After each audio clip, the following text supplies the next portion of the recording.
Do you ever wonder how frugal people keep going? Do you ever see some frugal living channels and you're like, all right, that sounds good. I'm going to cut some costs here. I'm going to make a little more money here. But how do they keep up with this pace? Like, how do they keep going? Don't they get tired of it? How do they stay frugal? Today, I'm going to share 3 ways frugal people stay frugal to save money. Number 1, don't fall for your feelings 85% of the time. Instead, stick with your plan. People are often waiting to feel like it.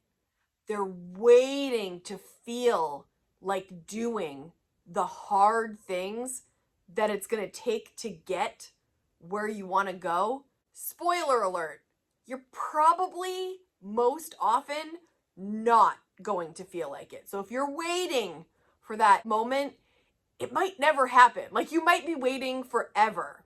You have to do it anyway. When it comes to saving money, the harder things are harder for a reason.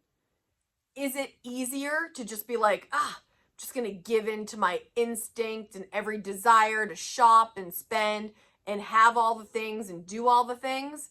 Sure, I mean, sign me up. But that's not the answer if you actually want to move the needle in your finances. Going with your feelings in the moment is not going to cut the mustard in the long run, because often we have conflicting feelings. For example, if you are on a fitness journey and you're trying to lose 10 pounds and you say, I'm going to lose 10 pounds, and part of this plan is you're going to exercise for an hour 3 times a week. And then it's time to exercise and you don't want to. More than likely, you don't want to. This is not part of your routine. Losing weight can be tricky, can be hard, and it's going to put in some effort. Can you skip it?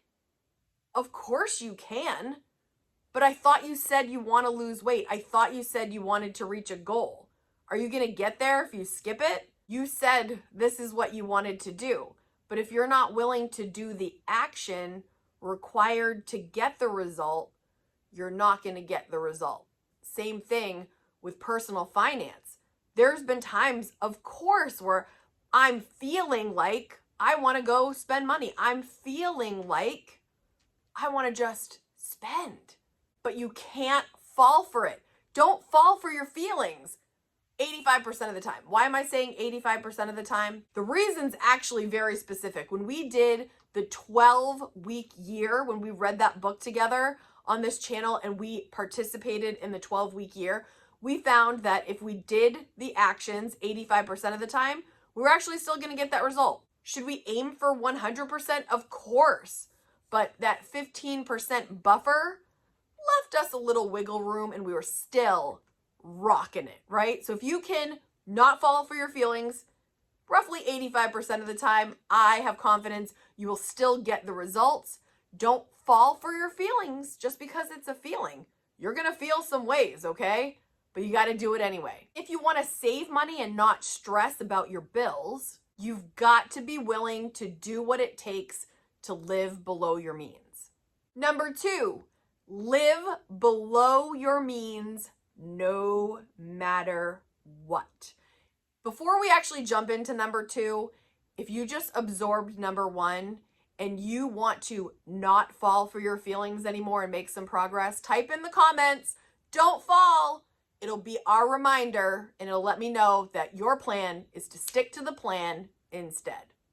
Okay, back to living below your means. If you never spend more than you earn, you will never be in debt.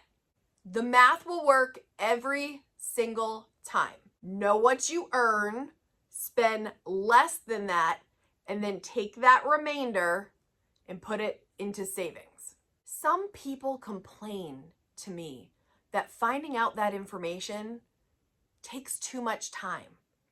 But you know what takes even more time? Paying off crazy debt that you incurred because you didn't take the time to learn this information, how much you earn and how much is going out, And now you have to spend years digging yourself out of this debt that you've created because you didn't have the money to pay for what you bought. Never mind the frustration and stress and nausea that you feel when you're stressing about money. If you really make a conscious effort to live below your means, no matter what, figure out that number. What are you bringing in? Figure out, how can I spend even a little less than that? Even this is good. Even this. You're not going into debt. But the big key here is, right, and I've talked about this many times because I love talking about this gap, creating a larger and larger margin to use this money for whatever you need. So this would require either earning more or spending less, and you just have this wiggle room here. And I know that this is not the easiest thing when you first get started, because learning what you're earning and learning what you're spending can be alarming sometimes, but it is way better to know, and we can move on from a truthful place from here. You know what I mean? So if you can just spend less than you earn, the math will work every time, and it's a great place to begin. Or if you've been doing this for a while, playing that game of, hey, how can I get this a little higher? How can I get this a little lower? Or however you want to pull these levers to make it work for you, stay living below your means. That is key.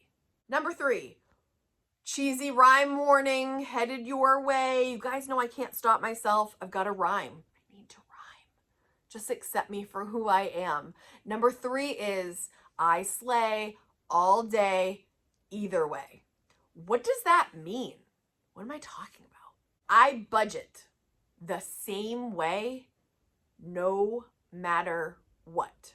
No matter what's happening around me, my budgeting method remains the same.